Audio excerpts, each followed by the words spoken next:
as we head to the Verizon Center in D.C. There's Defensive Player of the Year Joakim Noah and John Wall coming off a nice Game 3. Kirk Heinrich with the floater. The Wizards are running, and it's Wall to Trevor Ariza. Mike, 7-zip Washington. Talking about the pace, we mentioned that, before the top of the game that, they would have, minus Nene, they would have to push the pace, and I thought they did early. Came out and kind of smacked Chicago right in the face early and never really looked back. Trevor Ariza for 3. 17-2 Washington, and Randy Whitman pumping up his team. What we're doing down there, that's why we're where we're at. All right? Continue to get stops. And they would continue to get stops. Underneath to Carlos Boozer and Trevor Booker with the block and the primal scream. Hey, that's that energy that he was bringing, that effort that he was bringing, and it was huge because it just ignited the fast break for the Wizards. Look at this one on DJ Augustine. Gotta love that D, gotta love the energy. We go to the second quarter, and this is when Taj Gibson flexed, Bones.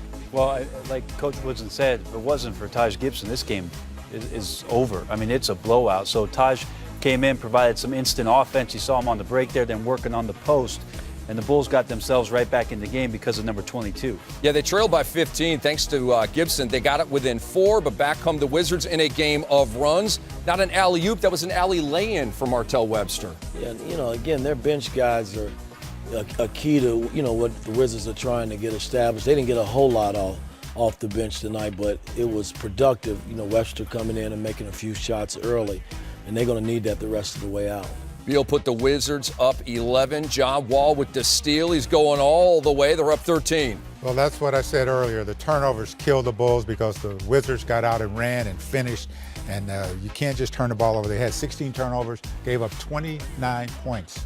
And a buzzer beater at the end of the first half by Trevor Ariza. Bones, they were up 15. Well, I know the halftime speech from Coach Thibodeau was not going to be pretty, but after that 3, I think it got worse on his walk from the hallway to the locker room. And then they start off the third quarter with more of the same. Ariza penetrates, gets in there. Boozer with a bad foul out of position, and the N1 opportunity.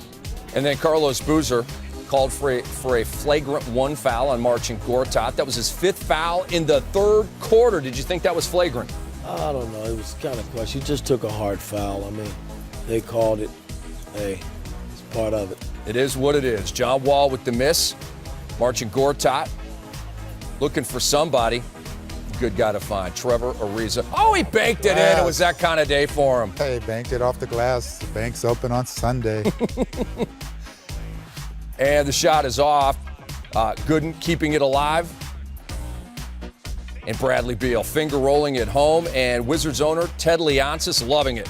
Taking advantage of Mike Dunleavy, who took a hard fall on that one. He'd go out of the game. They were checking the left arm, left wrist area. Would the Bulls have one more run in them? They did. They got the Butler 3, then the Gibson miss, followed up by Noah, and then within 10, so striking distance. But then shot clock running down. It's Marcin Gortat finding Trevor Ariza. Flying in baseline style. That was it. The Washington Wizards win Game 4. The final score, 98-89. And there is Ted Leonsis, the owner of the Wizards. Loving what he is seeing, although a subdued look on his face right there. Taj Gibson